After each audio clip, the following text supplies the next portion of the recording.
है दोस्तों, last video मैंने आपको लोकसभा, राज्यसभा और संसद के बारे में एक्सप्लेन किया था। इस वीडियो में प्रेसिडेंट के बारे में, राष्ट्रपति के बारे में पढ़ेंगे।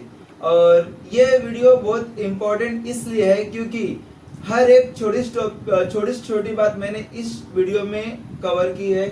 जो भी एग्जाम में आने का चांसेस है, सारे पॉइंट्स मैंने क्या किया, कवर कर दिया। फिर वो चाहे आईएएस का एग्जाम हो या स्टेट पीसीएस का, रेलवे का, बैंकिंग का, एसएससी का, कोई भी गवर्नमेंट जॉब का, कोई भी गवर्नमेंट एग्जाम का कोई क्वेश्चन आता है तो मोस्टली इस वीडियो से आपके वो सारे क्वेश्चंस कवर हो जाएंगे। चलो स्टार्ट करते हैं। राष्ट्रपति, प्रेसिडेंट, 2024 में द्रौपदी मुर्मू जी हमारे देश के राष्ट्रपति हैं।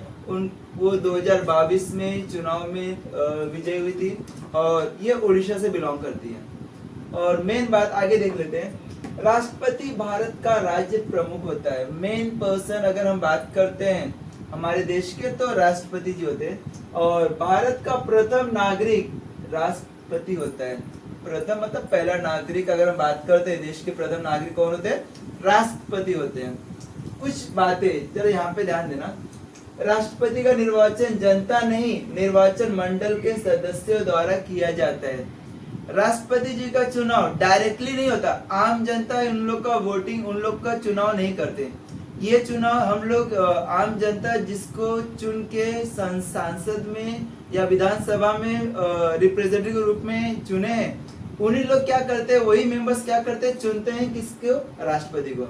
अभी वो मेंबर्स संसद के दोनों सदन के निर्वाचित सदस्य, राज्यसभा, लोकसभा के जो मेंबर्स हैं, उन लोग क्या करेंगे?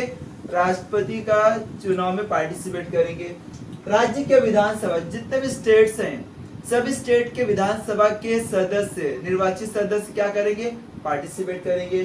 केंद्र शासित प्रदेश के निर्वाचित सदस्य, जितने भी केंद्र शासित प्रदेश है, उन सभी के निर्वाचित सदस्य, इन सब लोग मिलकर क्या करते हैं? प्रेसिडेंट का वोट करते हैं, प्रेसिडेंट के चुनाव में पार्टिसिपेट करते हैं। ये डायरेक्टली नहीं, इनडायरेक्टली होता है।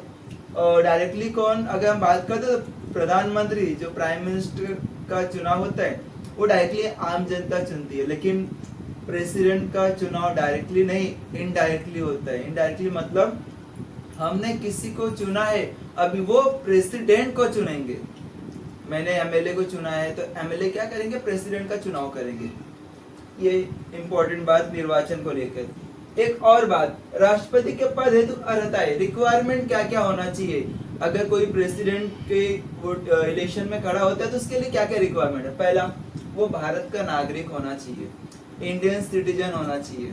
दूसरा, वह 35 वर्ष की आयु पूर्ण कर चुका हो। अगर उसकी आयु 35 प्लस है, 35 साल के ऊपर है, तो क्या करता है? पार्टिसिपेट कर सकता है उस इलेक्शन में। थर्ड, वो लोकसभा का सदस्य निर्वाचित होने के लिए अर्हित हो, मतलब लोकसभा में पार्टिसिपेट करने के लिए उसके पास क्वालिफिकेशन होना चाहिए।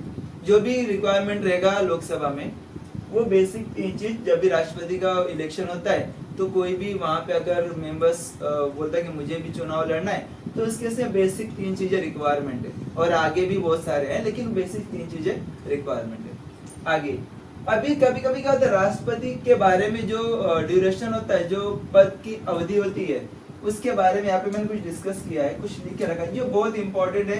कभी कभी क्वेश्चन डायरेक्टली इसमें से पूछ लेते हैं। कोई क्वेश्चन अगर एग्जाम में आता है तो इसके बीच में से उन लोग क्या करते हैं, क्वेश्चन उठा के ऑब्जेक्टिव एमसीक्यू टाइप में क्या करें, क्वेश्चन पूछ सकते हैं। पहला, राष्ट्रपति का पद धारण करने की तिथि से 5 वर्ष तक, राष्ट्रपति का ड्यूरेशन कितने साल का रहता है? उसके पद की अवधि 5 साल तक। जैसे लोकसभा 5 साल तक रहता है, सेम राष्ट्रपति का जो पद है, जो पोजीशन था, 5 साल के लिए कोई भी पर्सन राष्ट्रपति का पद ज्वाइन कर सकता है। जो निर्वाचित होगा, जो चुनाव में जीतेगा, वो 5 साल के लिए राष्ट्रपति का पद रहेगा। नेक्स्ट, किसी भी समय अपना त्यागपत्र उपराष्ट्रपति को दे सकता है। राष्ट्रपति को लगता है नहीं भाई कि मुझे अभी राष्ट्रपति के पद पे नहीं रहना है, तो उस केस में वो अपना त्यागपत्र उपराष्ट्रपति को दे सकता है। बोल सकता है कि नहीं, अभी मुझे पद से इस्तीफा लेना है, मैं अभी कंटिन्यू नहीं करेगा राष्ट्रपति का पोस्ट। सेकेंड, थर्ड, कार्यकाल पूरा होने से पहले भी महाभियोग चलाकर राष्ट्रपति के पद से हटाया जा सकता है। मान के चलो राष्ट्रपति के ऊपर कुछ बात निकले तो कोई बोलता नहीं इन्होंने कुछ गड़बड़ की है, तो उस केस में बाकी सब मेंबर्स मिलके राष्ट्रपति के ऊपर महाभियोग चला सकते हैं। महाभियोग मतलब किस राष्ट्रपति को उसके पद से हटाने के लिए एक प्रोसेस होता है जिसे हम महाभियोग बोलते हैं। लेकिन एक इम्पोर्टेंट बात यह है कि आज तक राष्ट्रपति के ऊपर एक बार भी महाभियोग नहीं लगा है। राष्ट्रपति का पद बहुत इम्पोर्टेंट पद होते हैं। तो अभी तक लगभग 70-75 साल हो गए, तो अभी तक कोई भी राष्ट्रपति के ऊपर महाभियोग नहीं चलाया गया। महाभियोग का नाम का मतलब ये होता है कि राष्ट्रपति को उसके पद से हटाने के लिए प्रोसेस की शुरुआत, वो महाभियोग होता है। 5 वर्ष पूर्ण होने पर नए राष्ट्रपति के पद धारण होने तक वो पद पर बना रह सकता है। इसका मतलब मान के चलो उसका राष्ट्रपति का 5 साल पूरा हो चुका है और जब तक नया राष्ट्रपति कोई आता नहीं तब तक वो उसके पोस्ट में बने रहेंगे, मतलब वो पद खाली नहीं करेंगे। जब कोई नया राष्ट्रपति का चुनाव होगा, नए राष्ट्रपति जब आएंगे उसके बाद ही पुराने वाले राष्ट्रपति क्या करेंगे, वो राष्ट्रपति का पद त्याग करेंगे। लेकिन 5 साल होने के बाद भी जब तक कोई नया राष्ट्रपति नहीं बन जाता तब तक वो क्या करेंगे, वो पद के लिए कंटिन्यू रहेंगे। नेक्स्ट, त्याग उसका पद रिक्तता, पद खाली कब होता है, जब कोई राष्ट्रपति अपना पद त्याग कर देगा। त्याग पत्र देने पर पद रिक्तता। मृत्यु पर पद रिक्तता मतलब कोई राष्ट्रपति की मृत्यु हो गई तो उसके इसमें पद खाली हो जाते हैं। और इसके बाद सबसे इम्पोर्टेंट बात ये, आप अगर वो पद खाली होता है राष्ट्रपति का, तो उस केस में राष्ट्रपति के पद पे उपराष्ट्रपति कार्यकारी राष्ट्रपति बन के वो पद संभालेंगे। देखना यहाँ पे, पद रिक्त होने पर उपराष्ट्रपति नए राष्ट्रपति के निर्वाचित होने तक कार्यवाहक, ये कार्यवाहक है,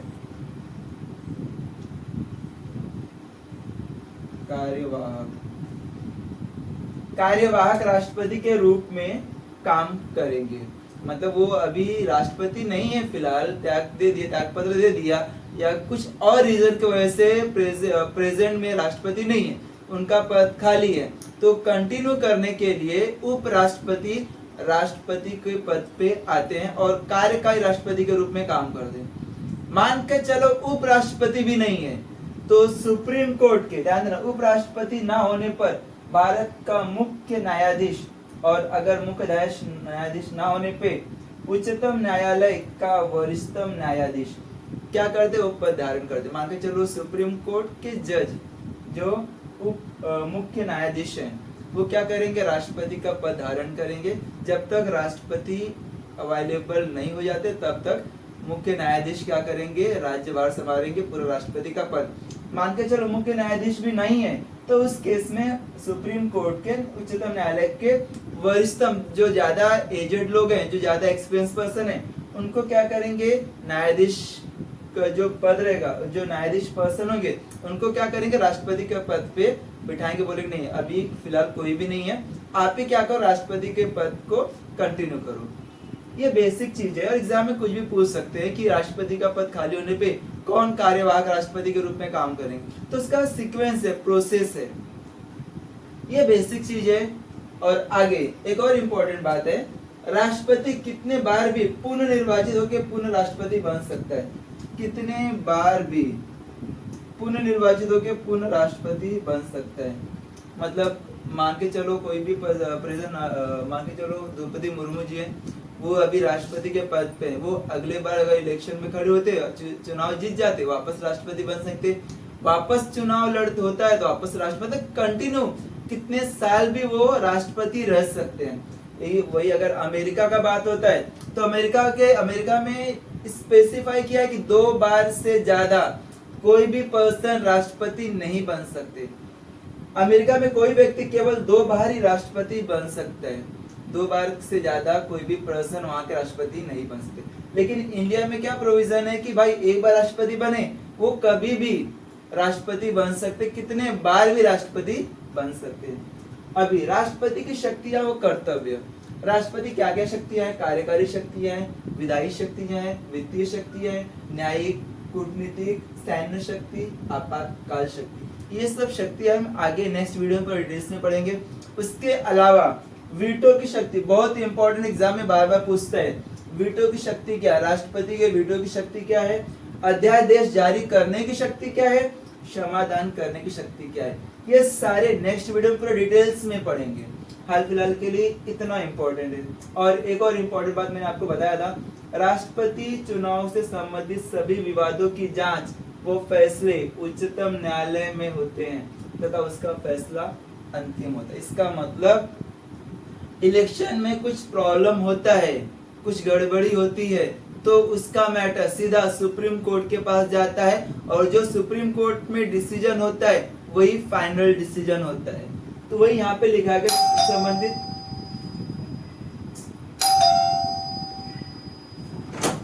अरे यार वीडियो बनाते बीच में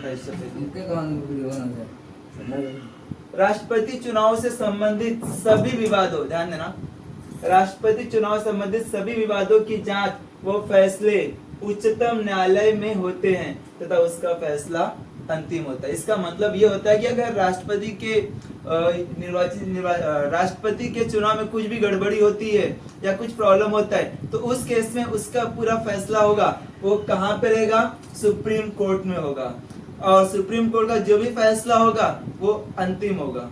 ये बात बेसिक चीज है। और ये जो भी मैंने यहाँ पे जितने डिटेल्स लिखे गए वो सभी इंपॉर्टेंट पॉइंट है। कोई भी गवर्नमेंट जॉब के लिए अगर आप ट्राई करते हो तो राष्ट्रपति के ऊपर कोई भी क्वेश्चन आता है तो इससे बाहर का क्वेश्चन नहीं आएगा। और ये जो मैंने उसकी शक्तियां, राष्ट्रपति की शक्ति के बारे में जो बताया मैंने, वो नेक्स्ट वीडियो में मैं क्या करें पूरा डिटेल्स में एक्सप्लेन करेगा। और वो सेकेंड पार्ट वीडियो का जरूर देखना क्योंकि बहुत इंपॉर्टेंट है। इसमें वीडियो की शक्ति है, अध्यादेश की शक्ति है और क्षमादान की शक्ति का भी उसमें डिस्कस किया है। ठीक है, okay, thank you, next video मिलते हैं।